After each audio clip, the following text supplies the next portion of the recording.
Welcome, welcome. In this live, we are going to be talking about alignment, what it is, why it's important, and why you need to be exceptionally mindful of it. Most of you are thinking about it if you are advanced on the spiritual awakening journey. But for some of you, you're going to be earlier in this process and you're not going to understand why the attunement to alignment is so integral into your spiritual awakening journey. So alignment, when you think about what it means to be aligned, what you're talking about is synchronizing your internal world with your external world. And when we are discussing alignment, we're talking about bringing that into a harmony that produces an outcome that you actually want to experience. Remember, hi Lionel, nice to see you. Remember, you are a powerful manifesting being. You are a creator. And what this means is that you are producing the illusion that is your three-dimensional reality, the construct in which you are experiencing life through your senses, which you are simulating through an awareness of the tangible, what you perceive to be the tangible. And so as a result, when we're talking about alignment, what we're really talking about is lining up the you inside with a desire, an external world, purpose, a mission, and ensuring that everything is actually in alignment, meaning aligned together, synchronized together.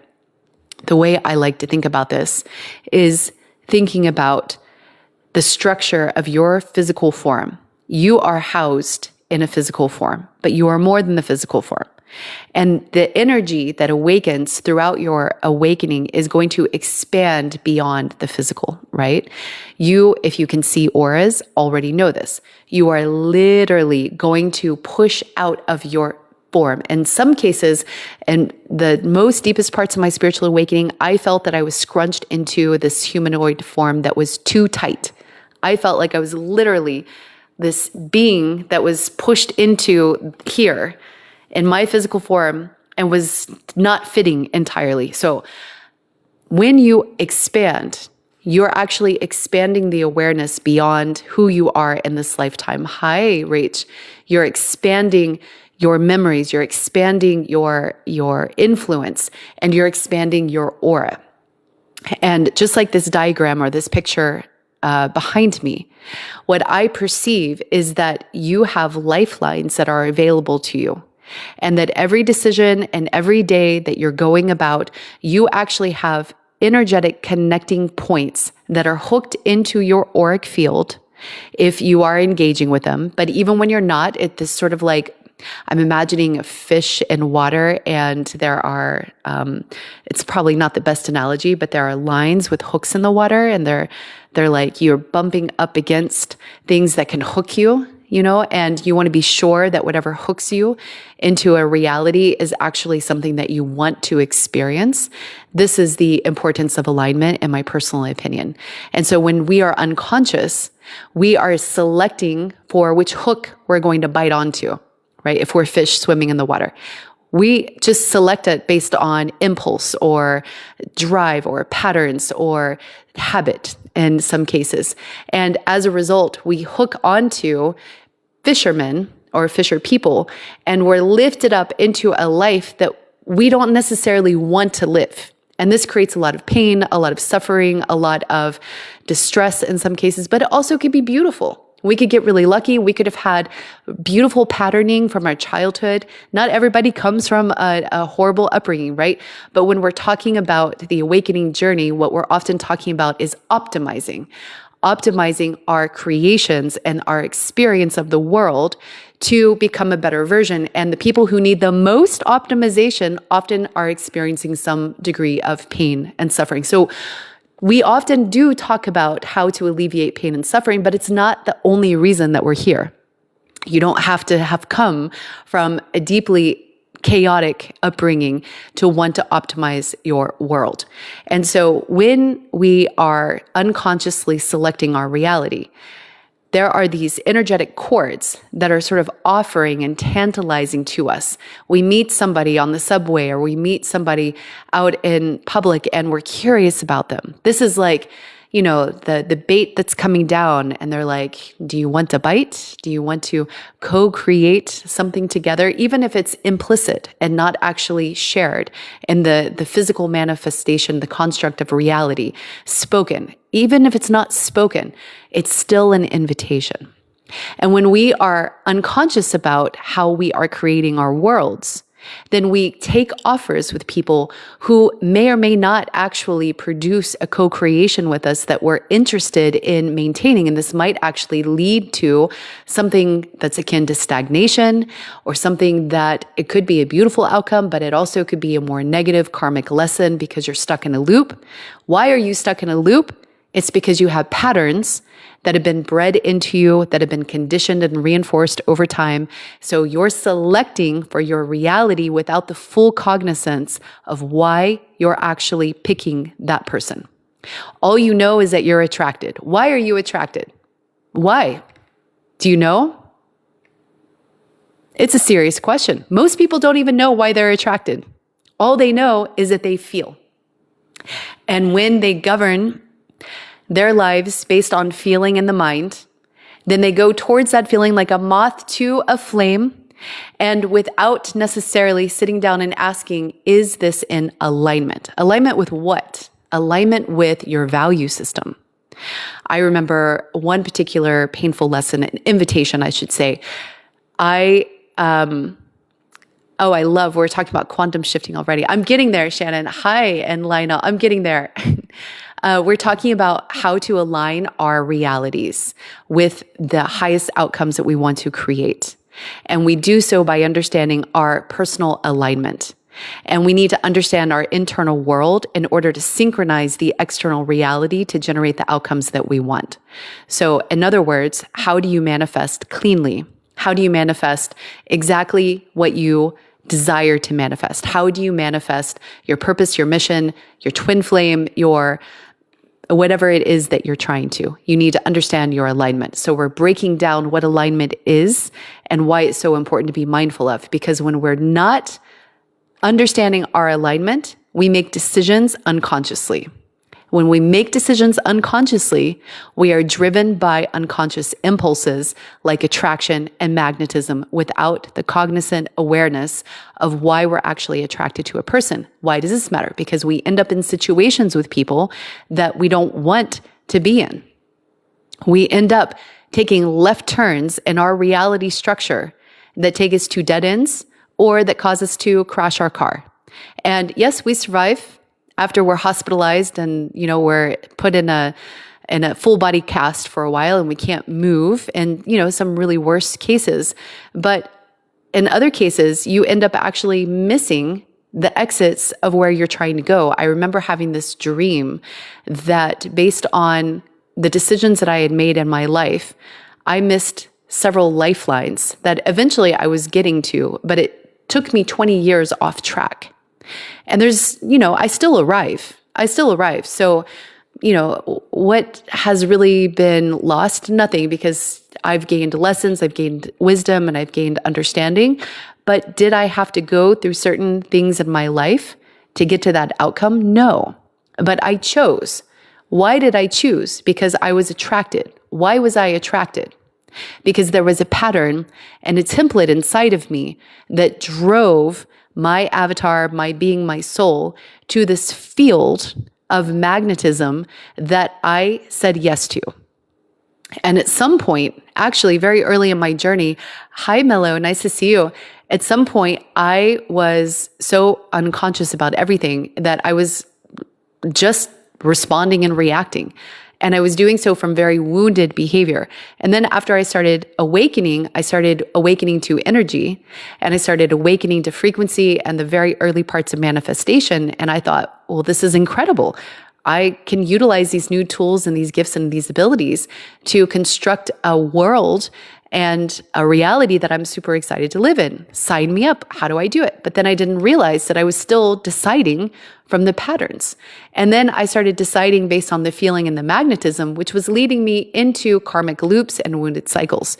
That had I had the awareness that I do now I see these invitations like hooks in the water. You're a fish swimming in the water, and a fisherman, several fishermen are lined up on the edge.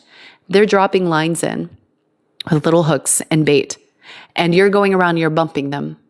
And based on the magnetism, you're selecting one versus another.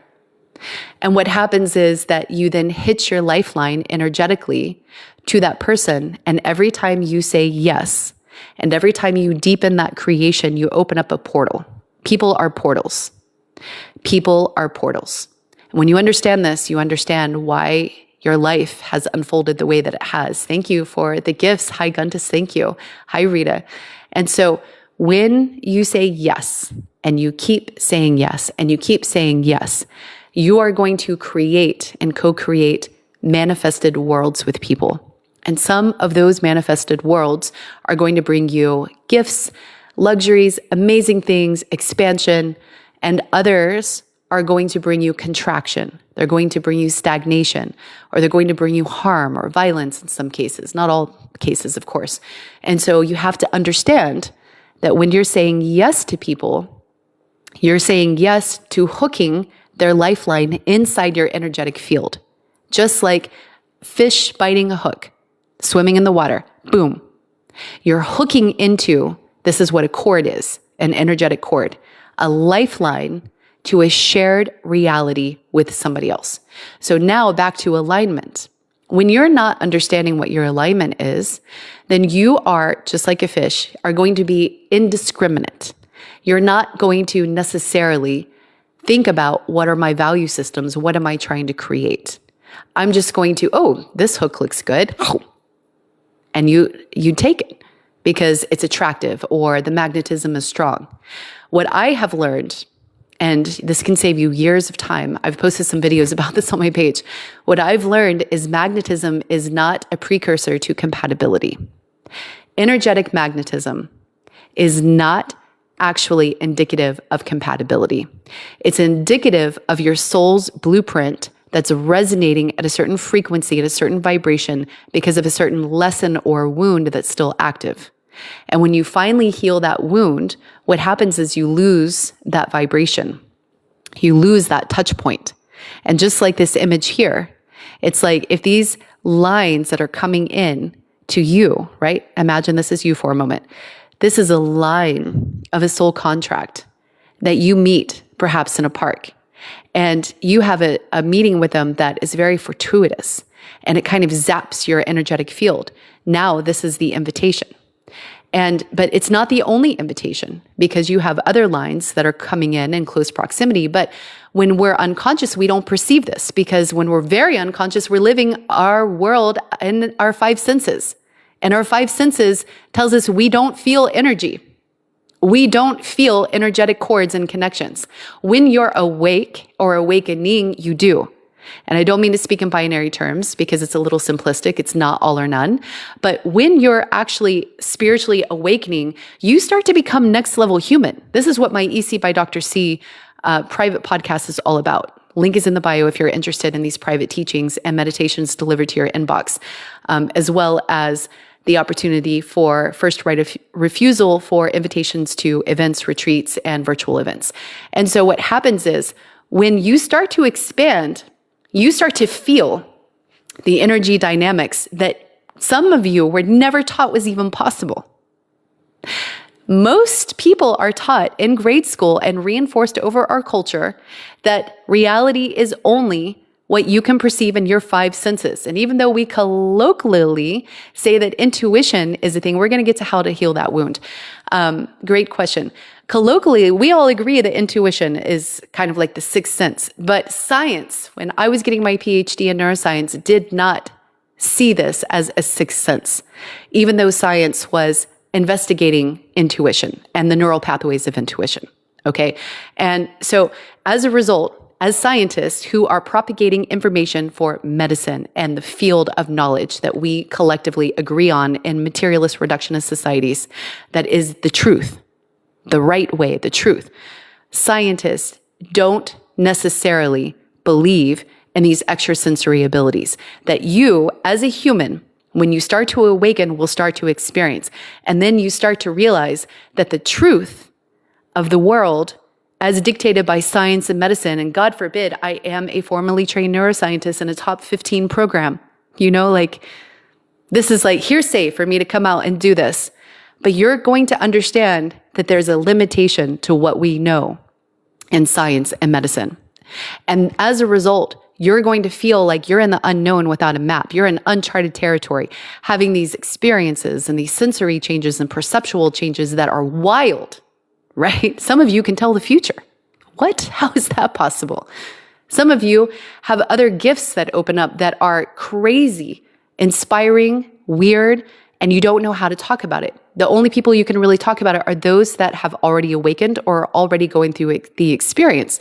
But even then, and even some friends and family who are open-minded to it, if you haven't experienced it and you're still adhering to the belief of what science and medicine is, you're going to struggle with this. This is why it's imperative to upgrade your binary consciousness to quantum consciousness, because it expands your idea of what the truth is. It releases you from the shackles of duality, of binary thinking, right and wrong. Right and wrong. I have people on my twin flame content that are very dogmatic, that are like, no, this is the way it is because this is how it was told to me. And a lot of people fall into this consciousness trap because at binary levels of consciousness, we all have this, right? This is not an attack. We literally, when we come from binary structures, the infrastructure of the world, we are steeped and conditioned in thought patterns that are dualistic and right or wrong, 0 or 1. Yes or no. This is the foundation of our thinking. And so when you start to awaken, you start to challenge the dogma. You start to challenge your internal thought structures and you start to upgrade them. And you start to experience an expansion into probabilistic thinking, experiencing multiple timelines. You are a multidimensional being. Most of you already know this, right? You are a multidimensional being. You have access to information about your other lifelines. How does that happen? Because you've upgraded your binary thought structures. You're no longer operating on an outdated operating system. You're no longer like Microsoft DOS or Microsoft 95. But there are evolutions of consciousness, just like there are upgrades to operating systems over time. And so you have to keep expanding and keep expanding and keep awakening and keep awakening. And that's why it's not, are you enlightened off and on switch, because that's a binary construct. Are you awake? Are you enlightened? Yes or no? Nope. It doesn't work like that. Not really. It actually is this evolution of change, and everybody is starting at a different position of consciousness and a different position of awakening. I like to see it like a mosaic or a honeycomb pattern where some people are going to be at the upper right-hand quadrant of consciousness, mastering certain karmic lessons and loops, and other people are going to be opposed to them. And they're going to be mastering other things. And depending on where you're at, you're going to have different lessons. Some people have lessons of boundaries and discernment and power. And so the karmic cycles that you bring to yourself are going to be disempowering, or people who take too much until you find your voice, or people who dictate your relationships, like families that tell you you can marry so-and-so, but you can't marry this other person. And this is the imposition of somebody else's authority on top of you at the expense of your truth. And when you start to awaken, you're challenged with my truth versus somebody else's truth. This is misalignment. So to bring it back to the conversation of alignment, when you're actually in alignment with what your soul, your being inside that's driving your avatar, right?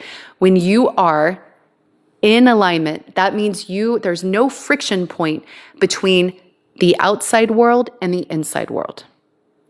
And that means that you are conscious and intentionally creating, hopefully, but you can be in alignment without the consciousness component and intentionality. And you can actually see a straight line between what you want and what is coming to you.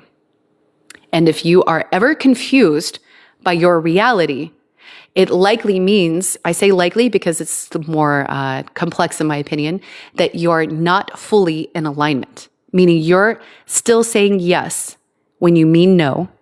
And this is derived from patterns and wounds that were imposed and conditioned on top of you of, to be accepted and liked, you needed to not show your gifts. You needed to compartmentalize yourself. You needed to not be too passionate, not be too gregarious. You needed to not be too intelligent or stand out from the crowd because it wasn't safe. And so you split off a part of yourself in order to gain things like love, affection, security, and all the basic human needs that you needed when you were under somebody else's wing. You learned that you couldn't be fully you. Perhaps you're a cisgendered woman and you naturally carry a masculine archetypal blueprint in you, but you learned that this wasn't acceptable, that this wasn't attractive. So you shifted your natural blueprint to please other people. In essence, denying your soul and your authentic being, what you actually want to create. And when you are afraid of driving away the wrong people, you're going to keep the wrong people in your life. So let's talk about how to heal these wounds. This was a question. I don't know if you're still here. This was a question by who? All right. Jahar. Yes. And thank you for your gifts, by the way. I appreciate that. And your likes, 4.2 thousand likes. Thank you so much. How to heal any wound, actually. This is a really deep question, but I'm going to give you a simple answer. A wound is a pattern. That's all it is. It's a pattern that is subconscious, meaning it is often operating and driving your behavioral levers on your behalf without your awareness.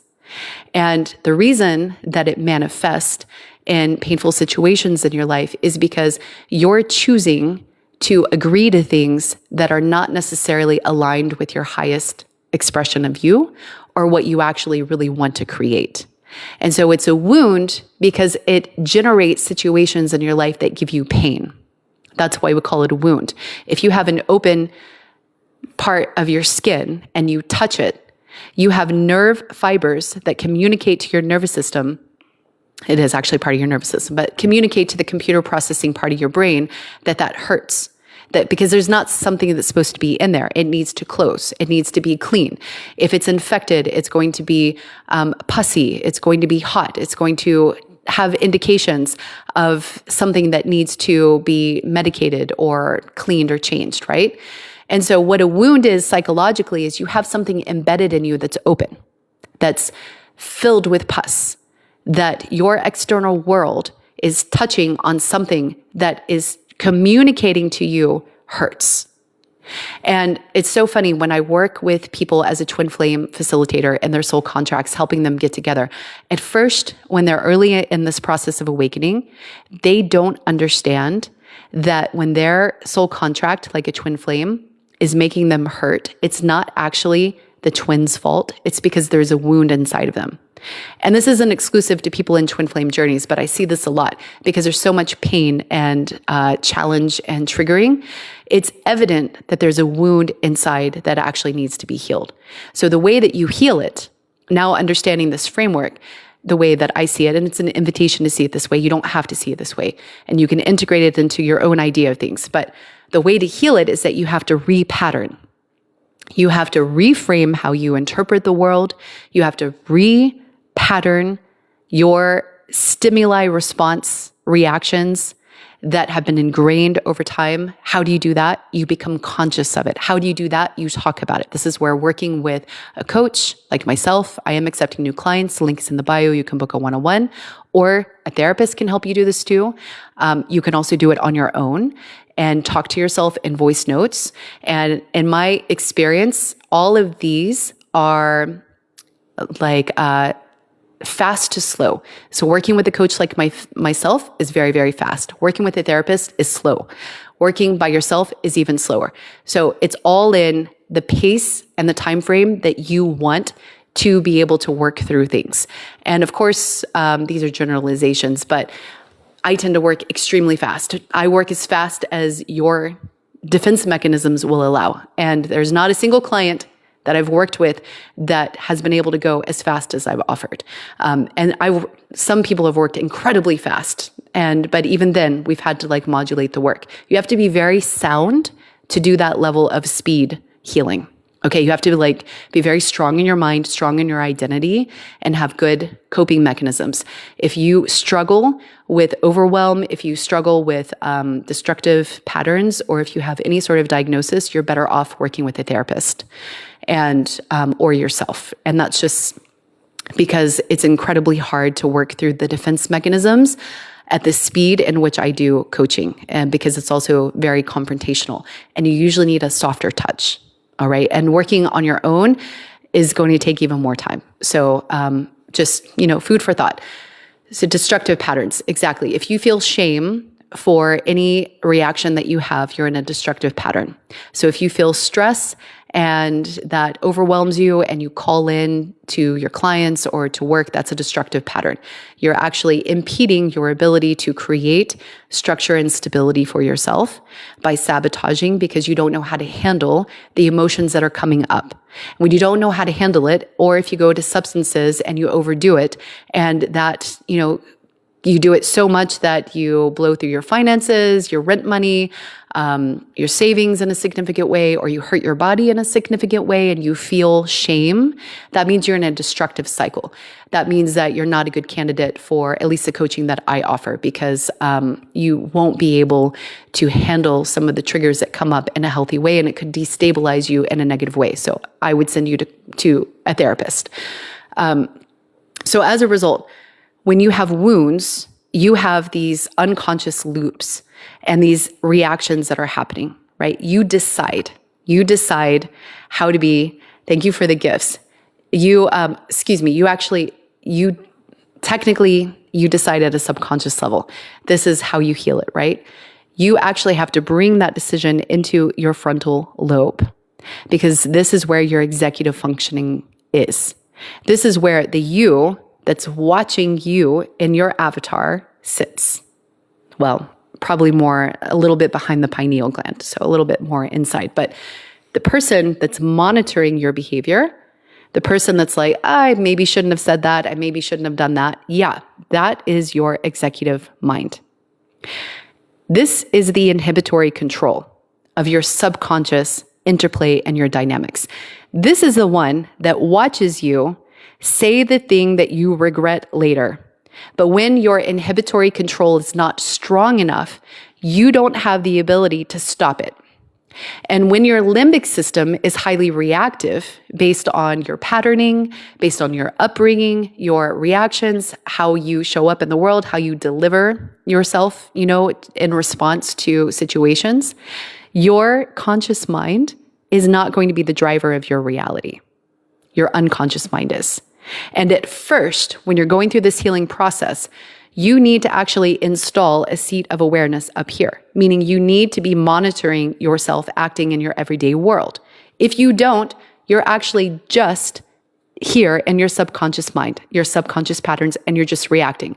This is what unconscious people do. They are literally just reacting from their archetypal blueprint that was installed in them at birth and conditioned and programmed by their community, their cultural upbringing, and their education. Their time and space point. It's like they were installed and given a blueprint, and then that was shaped and molded over time. And all it is a series of reactions. Stimuli, response. When you're unconscious, you don't know why you're responding to certain things. You don't know why you're responding to certain people in certain ways. You just know that you're like really revved up. You have no clue. That's because it's the subconscious mind. How do you make the subconscious conscious, you ask? That is when you have to install the monitor. The monitor is the observer. You can do this through meditation, through mindfulness. You can do this through brute force. You don't even have to meditate to do this. I did this years before I started meditating. So it's entirely possible to do on your own, but you have to have the desire inside to want to change, to want to self-reflect. You have to self-reflect. Some people don't even make it that far. If you can't self-reflect, you cannot get here. Do not book me. Do not book me for a session, because it will not go well. You have to be able to reflect, to ask yourself, why did I do that? To criticize yourself, not in a negative beating up way. I don't condone that, but in a, I chose X. Was that really healthy for me? Or could I have done Y? That's a constructive criticism. That's a constructive debate that you can have with yourself. But if you don't have any self-reflection skills or insight abilities, you're not going to be able to progress in this journey very far. You are only going to be a byproduct of your unconscious wounds and your reactions. And you can get there. You will get there. But, even some psychologists doubt whether everybody can. I don't know if this is true. So there's a Polish psychologist, Dabrowski. He's really known in the gifted and talented neurodivergent spheres. And he has this whole model of what it means to be human. It's kind of like Maslow's hierarchy of needs, where he, in his own day and his own way, said that there are levels of humanity and there are levels of growth and awareness. And at some point you get to this self-actualization at the top of this pyramid. But you have to have all of your needs taken care of, and you have to have these aspects in your life to get to this higher level state of awareness or enlightenment, whatever terminology we want to use. It's like this level of awakening, right?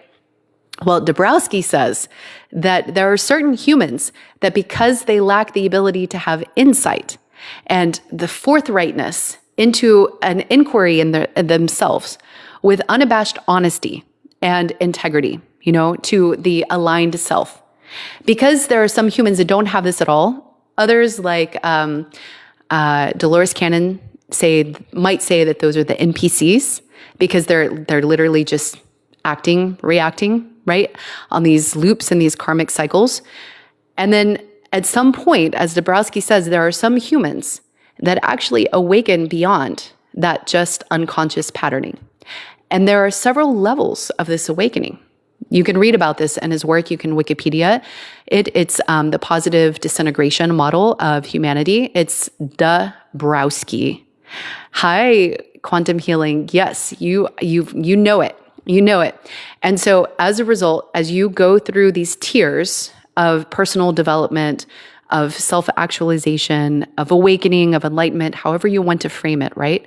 You're going to be at this position of awakeness that is unparalleled, not only to an old version of yourself, but to sometimes a majority of segments in society.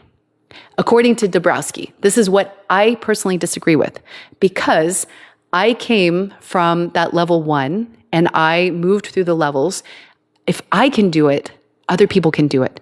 And just because somebody is not awake yet, just because somebody is an NPC, doesn't mean that they won't wake up, right? This is my personal belief. I'm waiting for a reality to concur with me. And so it's not substantiated yet, and it's not reflected in my material world, because I meet a lot of people that seem to be lacking a sufficient amount of self-inquiry and very entrenched and dogmatic binary thinking. But I believe that's just because they're at an earlier point in their maturation. But just like preschoolers or middle schoolers, they stay in school for a while at that level, but that doesn't mean that that's always where they're going to stay. And we need gradations of awakeness in society. Otherwise, society would collapse. I mean, it appears it might be collapsing anyway. I don't know if it is, but there are some rumors out there that things are changing, and I do believe that it's changing, but I don't know about extinction necessarily or collapse, but it could be. The jury is out. That's neither here nor there. So I believe that people have levels of awakeness, and this comes in waves. And this corresponds to what others have talked about with waves of volunteers. This is also Dolores Cannon, waves of awakening. And there are some people that are, for whatever reason, they have a timer inside. Like I was somebody who had a spontaneous spiritual awakening. How did that happen?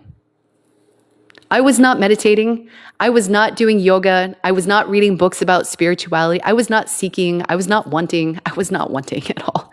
And then it started happening, and I started leaning into it. And I thought, this is the most amazing thing I've ever experienced. I want more of this. How do I pursue this full time? And I gave up my life, my belongings, and I started traveling the world, meditating, exploring quantum consciousness. I talk about this more in my EC by Dr. C private playlist, where I talk about quantum shifting and how to upgrade your internal framework to be able to experience in the flesh, shifting in and out of dimensions, because I believe that in binary societies, we have technology installed in our bodies and our brains that are actually rate limited and antiquated and keep us believing that there's only one reality. And the why that is, I don't know. I'm not here to talk about that. We can have future conversations about, the who, the what, the why it all came about that way. But I believe that we're at a point of evolution where there are some people, I'm not the only one, there are other quantum shifters out there. I just happen to be a neuroscientist who underwent this understanding in isolation. It's not like I was on a social media channel and I was like, cool, that's happening to me too. No, I was alone in my apartment in Dallas having these crazy experiences and coming up with words to describe it called quantum shifting in isolation, while other people were also having their own experiences. I don't know if they were in isolation. I can't comment on them. But when I reemerged on social media, I found out that I wasn't alone. And how inspiring is that, right? To have this emergent truth. So I talk about quantum shifting and how to upgrade your biological machinery in EC by Dr. C. Private playlist, link is in the bio. It's the very top, exclusive access. And you get quantum meditations delivered to your inbox if you're interested in that. If you feel the call, you'll feel the call. So when you understand your patterns and how you're reacting, and you can only do that if you have an observer installed, monitoring yourself. And you don't have to be spiritual. People can do it and be quiet about it. Somebody who looks like they're not introspecting could actually be very introspective. For example, and this is a caveat to the NPC conversation, I work with a lot of avoidantly attached people, high GC, and they hire me privately, especially if they've been in a long-term relationship. We will do work privately. They will make these major transformations and shifts in their relationship. I even had one that got feedback from their wife. They've been married a long time. Their wife was like, "What are you doing differently? You're like a new person." And that's because they were privately working on their attachment style because they were actually very introspective, very attuned to the self, but they didn't know how to untangle the webs of confusion of their own mind and their own patterns and reactions. So they hired me to work with them through that. This was in the Higher Self Bootcamp. And they had great success just in 6 weeks, like targeting one core pattern, major transformation.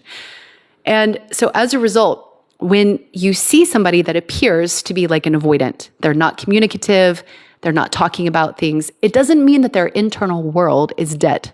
It doesn't mean it's alive either, but you never know.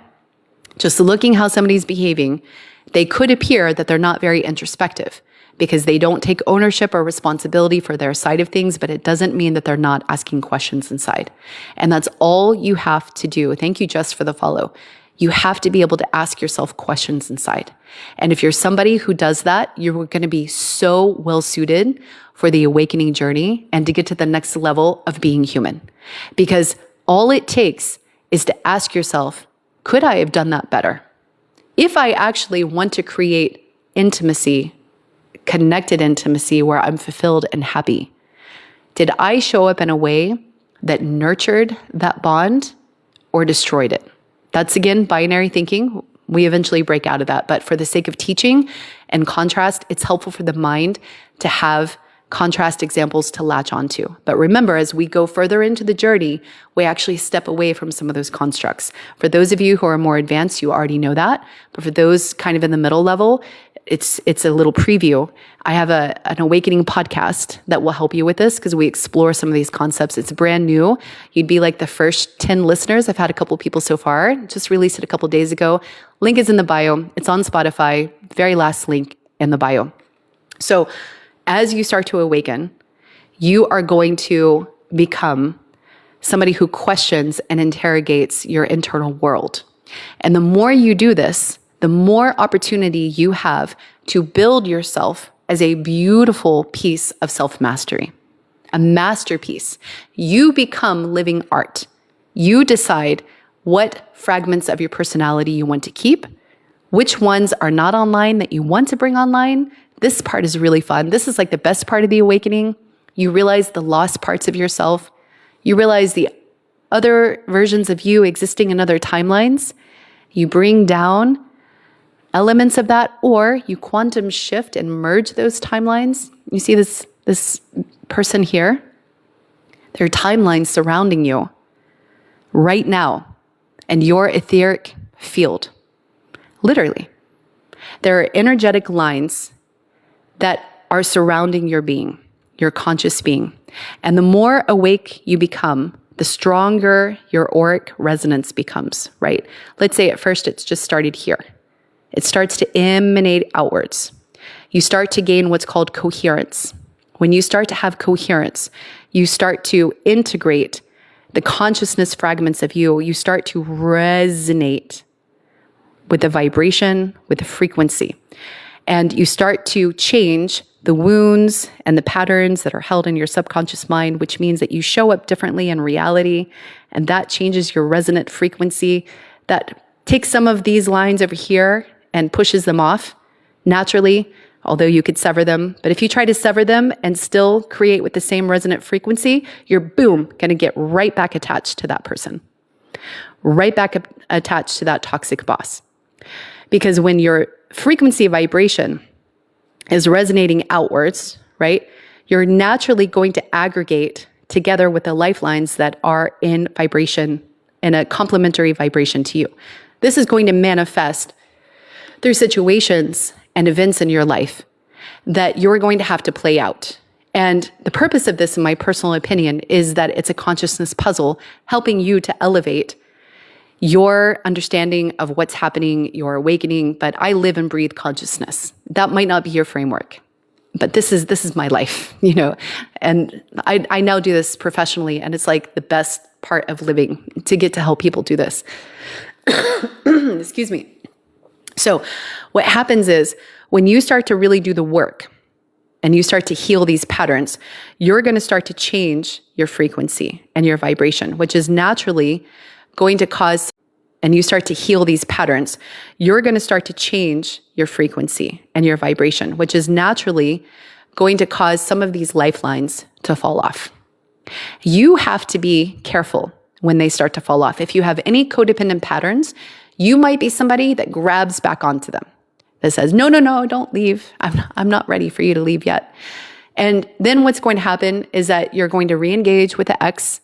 You're going to do, that thing. Again, you're going to go back to the toxic boss, to the career, because you're afraid, because you're not able to let the space and the reintegration of your energies settle into a new set point.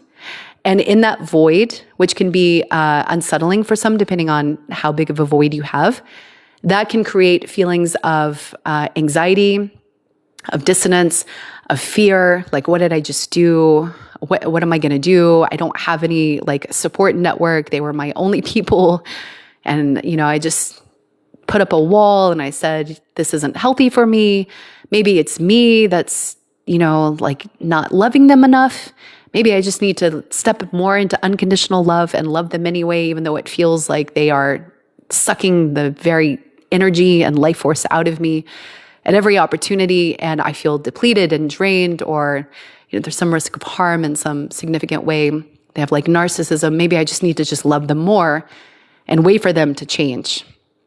So what's going to happen is, when those lifelines start to disintegrate or disconnect, or you try to sever them and you change your energetic frequency, if you actually are afraid of the unknown, you're going to grab back onto them.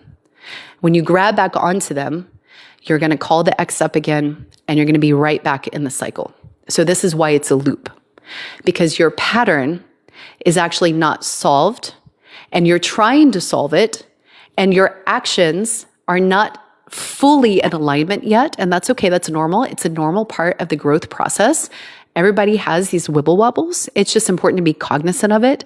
And this is why alignment is so important to understand, because when you understand what your value system is, you understand what you're trying to create. And that gives you a metrics and a threshold for determining whether or not somebody can be in your bed. Some people don't even do that value judgment. Is this person co-creating with me something that's actually in alignment with my value system? Well, I just feel the intense magnetism, so we're just going to jump in bed together anyway and see how it all plays out. That's one option. Okay, that's one option. Another option is that you can be very cognizant of your patterns, their patterns, and how you both are trying to co-create. Are they even interested in co-creating with you? Maybe you don't want a co-creating partner. Maybe you just want to be the creating source, and they are going to be a recipient. That could be a perfectly fine dynamic, but you want to be sure that that's what you want to create. And so you have these opportunities with people to manifest worlds. People are portals, remember? People are portals. So when you say yes to portals, what you're doing is you're saying yes to a world that you're going to create with them. And that means, I know Star, this is so true. That means that you're going to have a higher probability of certain outcomes and obstacles manifesting in your reality. Let's say, for example, let's bring it into the practical. Let's say you have a soul contract with somebody that is like a criminal, right? But you're not a criminal. You're like a law-abiding citizen. You're love and light. And there's an element of them that's still entrenched in these shadowy dynamics of domination and control and everything that comes with that criminal lifestyle. A little bit of thrill, a little bit of contempt, whatever their flavor is, right? Well, imagine for a moment that you just follow the attraction, you just follow the magnetism blindly because you're a fish swimming in water and you're like, that hook and bait, this seems really yummy. It seems really powerful, right? So then it hooks into you, one of these lifelines, gotcha. And the more you say yes, the more of those tethers come in and the more unified your field becomes. And the more enmeshed your field becomes. And the more you go into that journey with them, the more that their karma is going to intermingle with you and affect your life. Does it mean you're responsible for their actions? No. But it does mean when the cops are raiding your door, 2 a.m. on a random Tuesday, it does mean that you are going to probably have some consequences and at least some questions. And that's like a best case scenario if you're really with a criminal. Worst case scenario is that you are being asked to help bury something that you should have never been involved in the first place. And then all of a sudden, your hands are dirty. So your lifelines, let's say your love and light lifelines over here that were sending you to a world where you were going to fulfill your passion, your purpose, your mission, you were going to be a healer, a Reiki master, and have retreats. Yeah, well, those are going to fade away because you're going to be in jail. Why did this happen?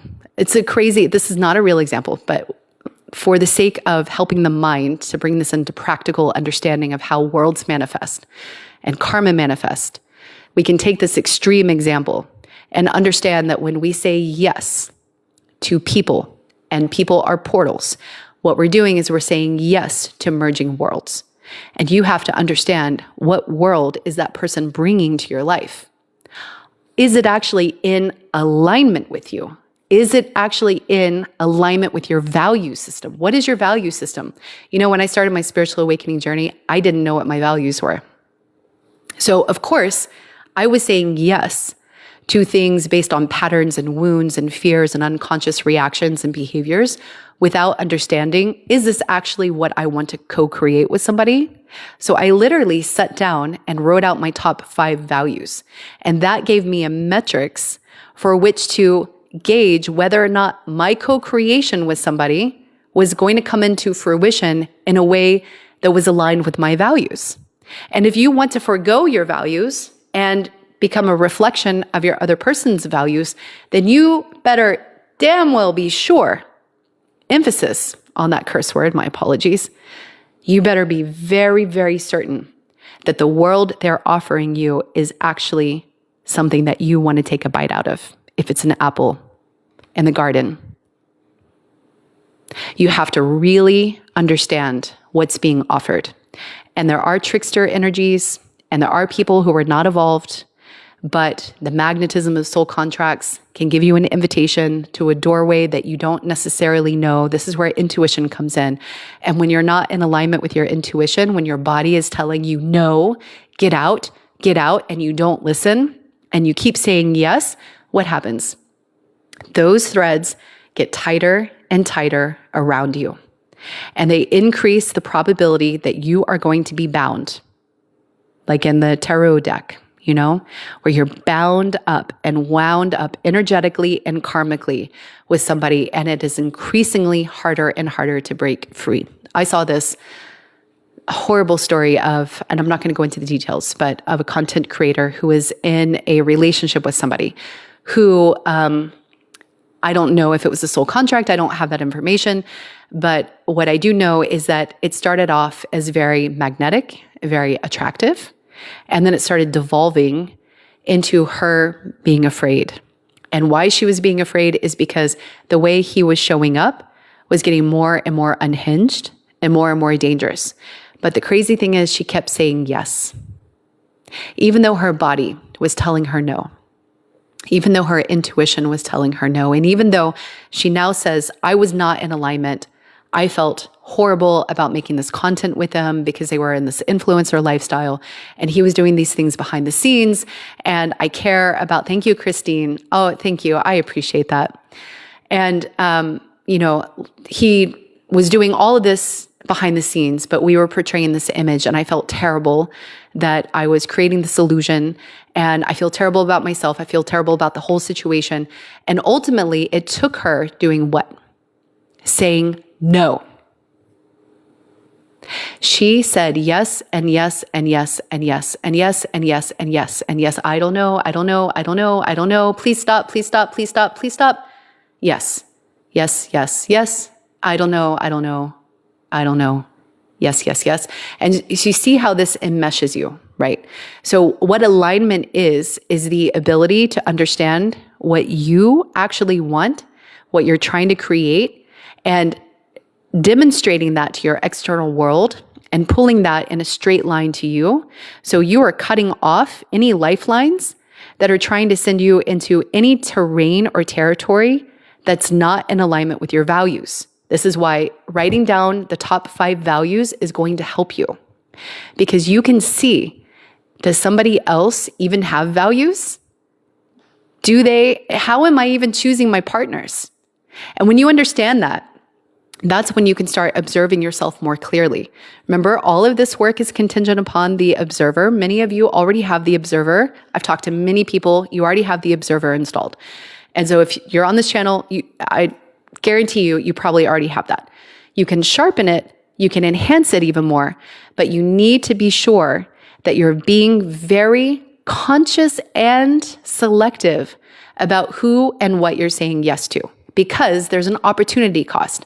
Every time you're saying yes to lifelines over here, especially when you don't want to, and it might seem as simple as, it's just a dinner. It's just a phone call. It's not that big of a deal. What you're doing is you're energetically building karmic loops and manifested worlds over here. So whilst it only seems like a 30-minute conversation for you and not really that big of a deal, it's actually creating an energetic blueprint that is sending this up to, here's my belief, the manifestation engine of the universe, and saying, I want more of this, please. Because I'm engaging with it. I'm saying yes to it. Even if it's a casual yes, you're creating the reciprocal exchange that is building that blueprint and making it stronger. You're building that world with that person. And in the case of a family friend, it's not that big of a deal. It's not that big of a deal, right? But when you're saying yes to exes that you know you need to cut off, when your boundaries are weak, this is a great one. When your boundaries are weak, when you don't know how to say no to things, you leak your energy. You say yes to too much. You don't concentrate your energy where you need to, and you don't grow. I see this in business when entrepreneurs say yes to too many things, because what's the harm? It's just a little bit here, a little bit there. The next thing you know, they've spent everything energetically, financially, and they should have actually invested in the pool that would have got them the strategy, the results that they really needed. And so similarly, when you are saying yes to relationships, you have to understand how you're concentrating your energy. If you're sending most of your energy to the past, to your exes, thinking about them, talking to them, answering their calls, but then you're telling the universe, I really want an available partner, you yourself are not freeing up your energy to be available. So the universe is not going to respond to what you say. The universe is going to respond to your energy, and your energy so happens to be aligned with waiting for the past, obsessing about the past, stalking their social media, answering their text, dropping everything whenever they call. But you're saying, I want this different experience. But you're not energetically putting up the boundaries, which actually allow for you to create that. So it creates a mismatch in your alignment, which creates a mismatch in your ability to manifest. You can spend years doing this, actually trapped in this cycle. And as a result, what happens is that you will send all of your energy backwards, all of your energy to your past, and you will preferentially keep manifesting the past coming back, but then going away, past coming back and going away, because you're locked into a loop, because the pattern is not fully resolved inside of you. A great way to tell is look at your phone or your personal device, handheld communication device, whatever it is for you. Look at your phone and see how many of your messages are dedicated to the past versus the present versus even the future. If you have plans to go to school, do you have web pages up that are looking at schools, that are looking at programs? Or are you stuck in high school, let's say, just an example, and you're looking at prom photos, like a simple example, but it illuminates the point that when your energy is going backwards, your energy is not going forwards. And that's an alignment to the past, which is going to manifest preferentially the past for you and past connections, with some exceptions, of course. This is a simplistic example. But when you understand your alignment, this helps you to understand how your reality is unfolding or not unfolding in the way that you hope. Matthew, what if the universe already knows that we manifested a boring, redundant, and he's an older than God himself? I'm not sure I understand. What if the universe already knows that we manifested a boring, redundant, he's an older than God himself?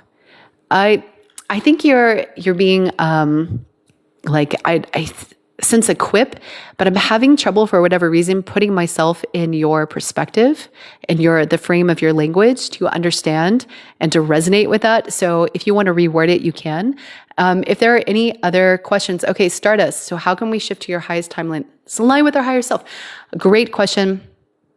I actually offer several meditations to do this on different channels. But if you go to my YouTube on TikTok, I actually have my Artistic Cymatics channel, and I have a highest timeline, getting in touch with your highest timeline. On other channels, I also do quantum meditations. And then if you're part of my EC by Dr. C, I send these directly to your inbox. And so you can shift by synchronizing your understanding of where you're going. And you can do this by receiving downloads from your higher self or receiving breadcrumbs. Quantum breadcrumbs is what I call it.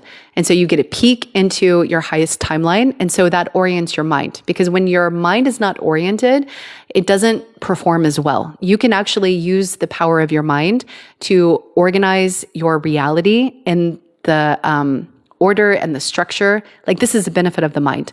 And especially from rational binary systems, you are thought first, then next.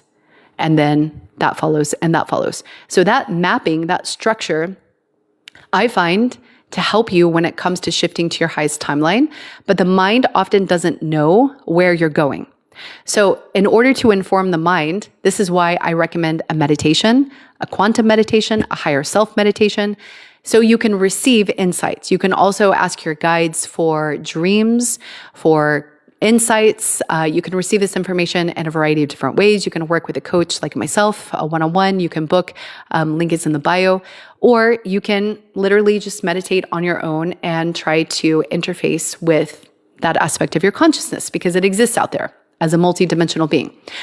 And once you have that information in your mind, and keep in mind, it might be a breadcrumb, meaning it might not be the final destination, but it's going to get you close and on the trail of where you're eventually going.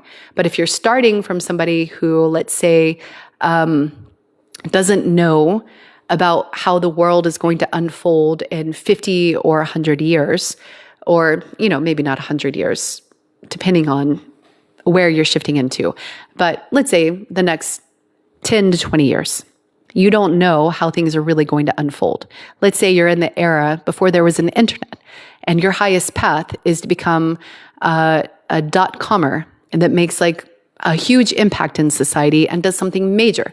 But you're existing in the 70s where there's no home computers really, So how is your mind going to latch on to a path? You're not. You're going to get a breadcrumb that's going to give you a hint. And it's going to be something like study electronics, or, like put things apart and back together. That's going to put you on the path of computer science. That's going to put you on the path of asking your family or your parents for a computer in the home. That's going to put you on the path of computer programming. That's going to put you on the path of all sorts of things that are going to lead you there, right? So accept that when you get this information, it might just be a breadcrumb that's going to help you, and you have to use discernment. Obviously, if you're awakened, you already know this. You have to use discernment, make sure it aligns, make sure you feel the resonance, make sure it feels like truth to you. It's just a reminder.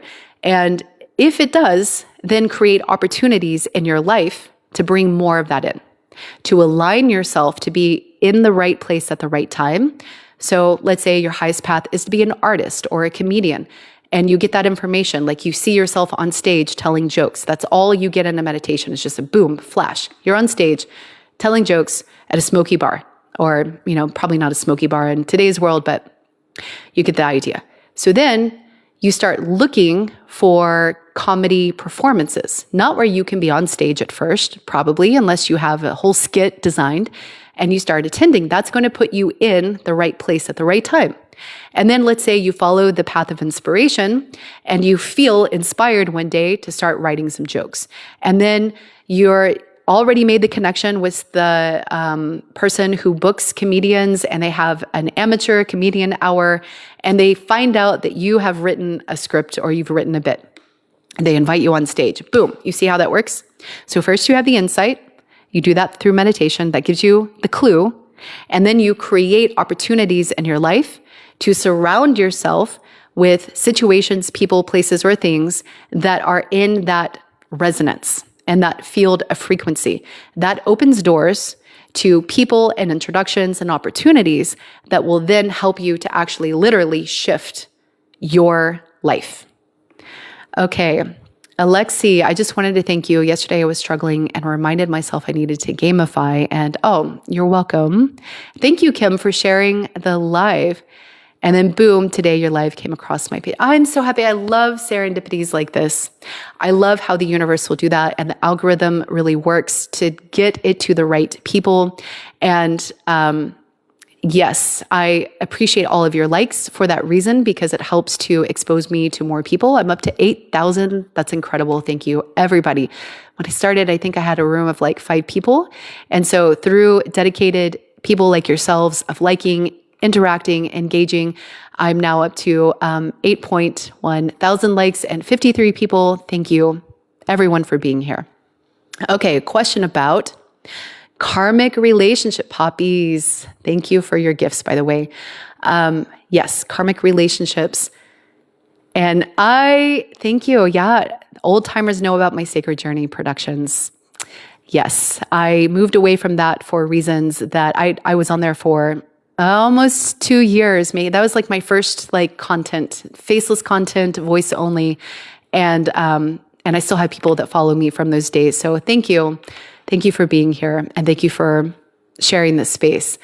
Karmic relationships are very, very real. In fact, they're the most binding agreements that people have when they're unconscious, because they help you to actually evolve your consciousness, but without your understanding that that's what you're doing. They give you opportunities to transcend limiting beliefs that you have, constructs of toxic love maps, and other issues that you have. So I like to think of this as you were installed with maps of programming, of behavior, and of love and relationships in you when you were young. This happened because your family had their own patterns, their own upbringing, their social norms of, what marriage looks like, whether divorce is possible, depending on where you're at in the world and what culture and religion your family came from. There could be strict rules about that versus other places. And so your programming is really contingent upon the time point and the place point that you were born into and kept in during your early formative years. These form the maps. In addition to those maps, there are called what's I call love maps. These are your attachment style maps. So maybe you had an avoidant father and an anxiously avoidant other caretaker. That is going to create a series of understandings and programmed responses of how you're supposed to be in a relationship. And that is going to give you a map of how relationships are supposed to be built. That's going to give you selection preferences. That's going to give you karmic relationships at its core. Because deep down inside, you have patterns. You were shown that very often love is conditional, that you can't fully be yourself, that you can't always speak your needs. Depending on what your unique karmic blueprint is, you're going to have things here that you came to learn. And then you're going to have karmic relationships that are going to help you learn those things.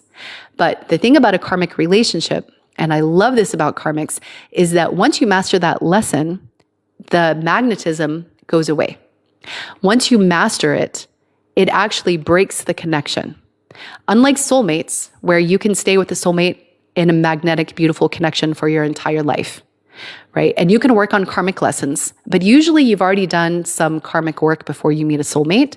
And, but not always, but usually you've already done, if you've needed it. Not everybody needs the same amount of work. So there are some people that don't need as much work, and this doesn't apply to them. But for those that do need a lot of work, you're going to have a lot of karmic relationships before you have a soulmate. And you have to kind of do the work in order to qualify for a soulmate. And then you're going to have a beautiful soulmate experience, and you're going to keep working with them. And that doesn't necessarily impact your relationship. Unlike a twin flame, where you need to have a lot of, preparation for, in some fashion, even qualify for a twin flame type of relationship. And then that karma actually pushes you into separation. And when you resolve that karma, that's what brings you back. So it's actually the karmic patterns that are unresolved that you either need to go back and work with a karmic partner, which is why some twin flames will do exactly that. They'll move into separation and go and work with a karmic, because their karmic pattern is actually pushing away the union. A union cannot stabilize when you have certain karmic patterns. And unless they're well matched, meaning they're complementary, then you can work on them with your twin and you can level up together. But you might have other complementary patterns that you're working on, and you might have to resolve some of the lower order karmic patterns that I go into it more in my True Love Masterminds class or group. It's an entire series of monthly master classes, and I help you with your journey. The link is in the bio for that if you feel called, where we talk about the karmic lessons and we help you resolve what you're trying to resolve. And we talk about soul connections. It's not specifically for those in soul connections, but everybody's welcome. And I often find those that are in soul connections need the most help resolving these patterns to stabilize a twin flame union. If you're trying to stabilize a twin flame union and you don't know if you're actually ready for one, I have a free twin flame readiness test. The link is in the bio. You can check that out. It's towards the bottom of the page. And you sign up on my email list. You learn about soul contracts. But anytime you want to unsubscribe, you're welcome to do so. So there's no forced anything. Same thing with the True Love Masterminds group. There's no forced sharing. I have people that come and just learn on their own quietly, literally. And sometimes they talk to me privately, but sometimes they just literally learn quietly. And that's what they need. So it's not like a group where we have monthly calls and you have to share your story with 100 of other people. It's actually a really small group right now, and you can share if you want to share, but you can work on the master classes on your own time. They're pre-recorded, loaded in the group. All of that is there in the school group. Link is in the bio. So the karmic cycles in a twin flame connection, they're going to actually push you away. Unless you and your twin, you're like wrapping up like the final little lesson and the karmic cycle, like it's not going to impede your union, but you're going to go through it together. But there are some lessons that you can't actually be activated by your twin. So for example, in one very powerful divine ray, borderline twin flame connection that I had, my second one. And if you don't know my story, I have other videos about it. I don't think I'm going to go into it here, but I can go into it at a different time. But essentially, I needed to go and work with somebody on my voice and my power. So I actually needed to go to a different relationship where I would be challenged with personal safety and some really intense karmic patterns that twin, divine ray, would never do, ever, ever, ever. And that was a powerful transformative experience because up until that moment, I was running from those lessons. I was avoiding people and masculine, like toxic masculines that had those lessons because I didn't know how to step into my own power. When I stepped into my own power, everything shifted. And the universe gave me an opportunity to actually do that. And it's interesting because that twin flame / divine ray needed to go and work karmically with somebody else in a way that I couldn't activate either. So we both had to go off into separation and work with other people. To my knowledge, he's still working with other people. And we keep in touch, but there's no attachment. Like there's no longing. I wish him well, but I understand that there's a readiness that wasn't present in both of us in our connection. And I can feel intuitively that he's needing to do things that I can't activate in him. So at some point on the journey, you start to understand what everything is about. You feel less pain. You feel less attachment because you're no longer centered around this person is the only way that I'm going to feel this feeling. You actually start to come into union with yourself and you start to do the work independently and you lose the need part of it.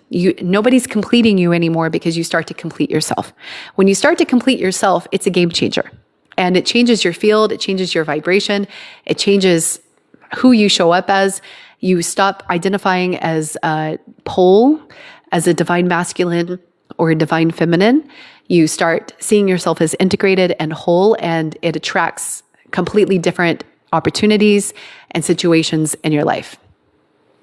Okay, who else? Thank you, Woke Goddess. Who else?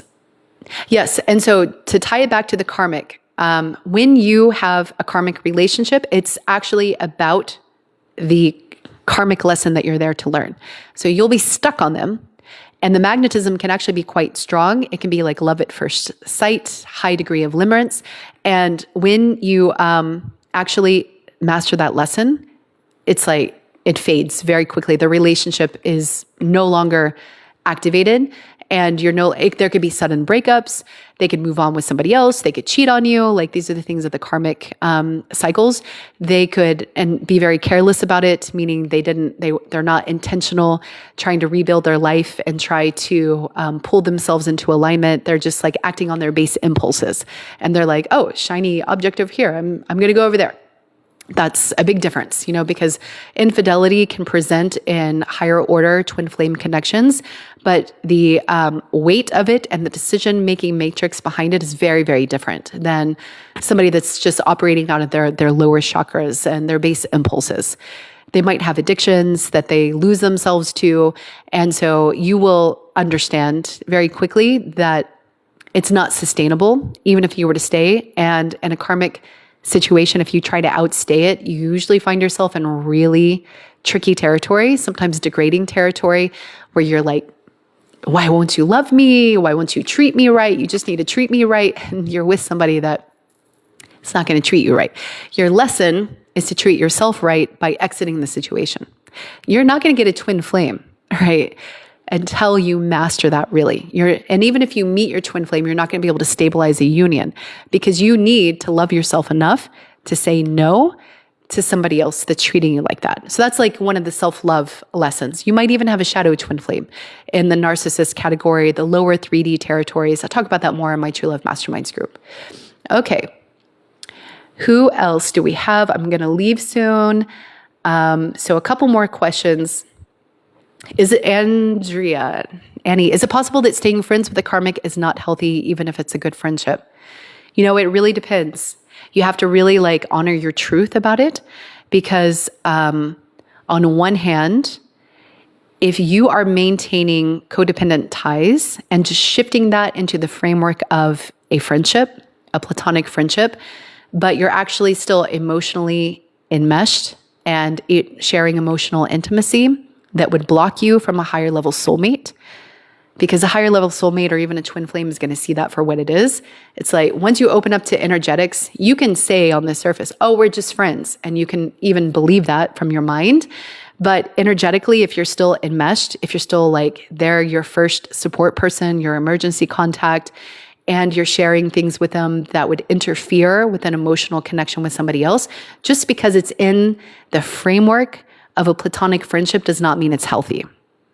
And if it's impairing your ability energetically to be fully available to somebody else, and you want to be in alignment with being fully available, then you want to be very mindful about what you're really creating. Because I see it when people go through divorce, they don't actually make room for a new partner, and it causes a breakdown of the new relationship because they want to maintain a family bond without any boundaries. And oftentimes they'll even re-engage intimately in secret. Of course, they don't tell their new partner this, but they'll re-engage intimately with their ex-spouse. They'll be maintaining these friendship bonds, and they'll be experiencing a cognitive dissonance like, well, it was just that one time. It's not like we're actually in a relationship. But energetically, they're putting up the wall that's keeping out their new person. So that's why you have to be very, very careful about what you're actually building, and your soul will tell you. It will always tell you, but you have to be in tune and listening and trusting that. Okay. All right, Jar, what is the message of constant longing to be truly met? Okay, you know what's interesting is that when you advance on the journey, I find that the longing goes away. That's just my personal opinion.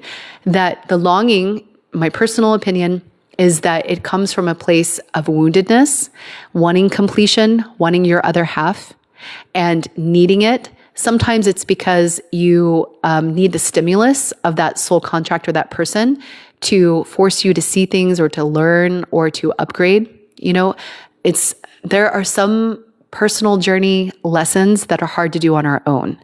Sometimes you actually need to be in the situation to choose differently. You can't just sit at home and theorize about it or journal about it, right? Or visualize it. When it comes to actually actualizing your manifestations, so bringing them fully into reality, you have to choose.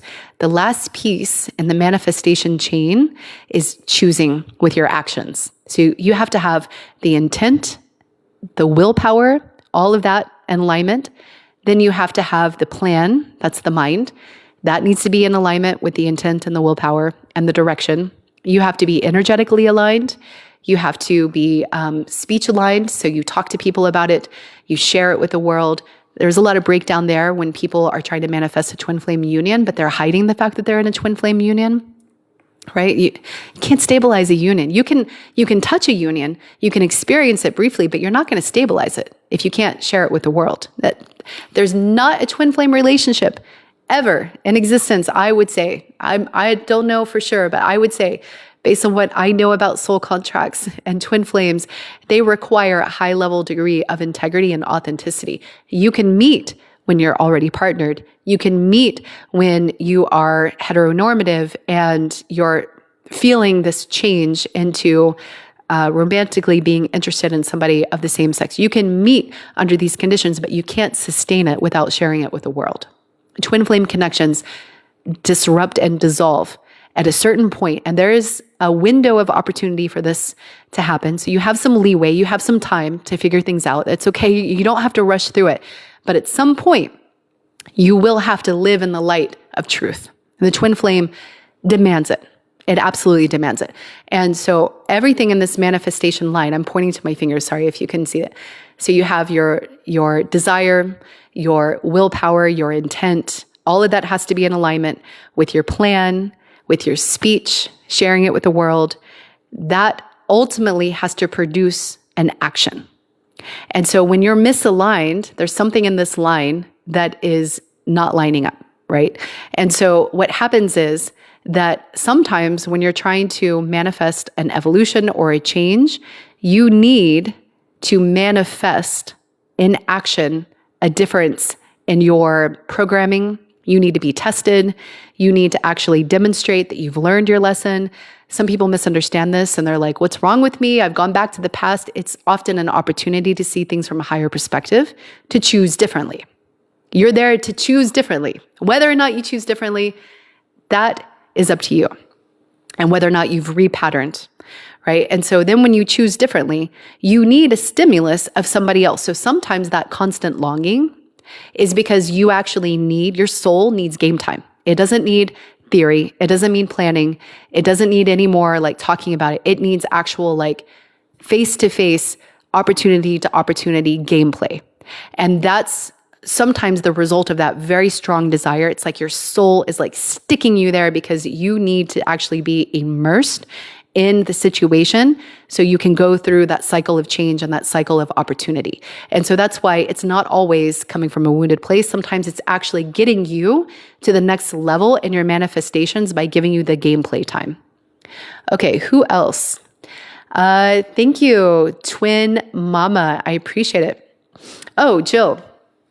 Are you scared that you're going to end up alone in life? I don't mean that to be disrespectful. I love this question. I love this question because no, I don't. I actually, if I am alone for the rest of my life, I'm going to be so happy because I live a peaceful existence. I love myself. I love my life. I love the world that I've created. It's still in progress. There are things that I'm tweaking, of course, but I love the process. And if I invite somebody into my life, I'm going to do it because we're going to create a co-creation together that is amazing and is a multiplier to what I already have. Nobody's allowed in my life that's going to destroy what I have or impede it or not bring an amazing co-creation to the table because I want a co-creating partner. And so at a certain point of my journey, when I really stepped into self-love and self-acceptance, I don't need anybody to validate my existence, my emotions. I don't need to feed off of anybody to feel loved. I don't need to feel somebody's affection to feel complete. There was a point in my life that I did, that I needed a relationship, that I needed to be, corresponding with somebody, that I needed their attention, their love. And I'm at a point now where I want it if it's right, because it's going to magnify something that I already have and that I'm already bringing for myself, but it's not a need. And so I don't fear that I'm going to be alone because I don't see unhappy relationships as a mark of success. I had a partnership with my ex-husband for 15 years that on paper was an amazing relationship. Amazing. I don't need a partnership that on paper looks amazing, but in my soul told me that I wasn't fully fulfilled and resonating with my highest potential. And if you met me then, I would not be on camera here. I would be in my old life. But if you met me on the street, you would not recognize me as me because I've changed so much. So absolutely, I don't want a relationship just to have a relationship. And I definitely don't want a relationship that is going to not be a co-creating essence in my life, or worse, be harmful or destructive because of some unconscious wounds or patterning that the person isn't fully cognizant of or unwilling to work on. I don't have time for that. Neither should you. Okay. Yes, Poppy's Pod. Not all karmics are twin flames, though. That's exactly right. I actually have a couple videos on the differences of karmics and twin flames, but twin flames can have karmic bonds and elements, but they're not karmic relationships. That is correct. If we are here for love, then why do some of us end up alone in our 50s, etc.? That's because you don't choose love. It's actually really simple. You don't choose love. That's why you don't have love. If you don't know what that means, join my True Love Masterminds group and you will understand what I mean by that. Because you choose self-sacrifice and hiding for affection and attention. That's not love. It's because you choose unconscious patterns and wounds and conditional programming that you call and package love, but that's not love. You choose mating behaviors and the physical manifestation of what some people collectively call love and hormones and limerence, but that's not love. So if you don't have love, it's because you don't know how to choose it. And if you do know how to choose it, you don't know how to hold it. True Love Masterminds group, link in the bio. Okay, a couple more. Annie, Andrea, is it possible for karmic relationships? Oh, we already did that. Okay, the beating heart. Can twin flames remain friends platonically while one is in love and the other is not? Yes. Yes, it's really hard, but yes, absolutely. And I do see platonic twin flames. But if there's one person that's wanting romantically, it creates the energy that is constantly like a wanting and hoping for more. And that creates a lot of problems. So, okay, that's all I can do for now. I have to go and self-care. Thank you everybody for a wonderful live, up to 15.6 thousand likes.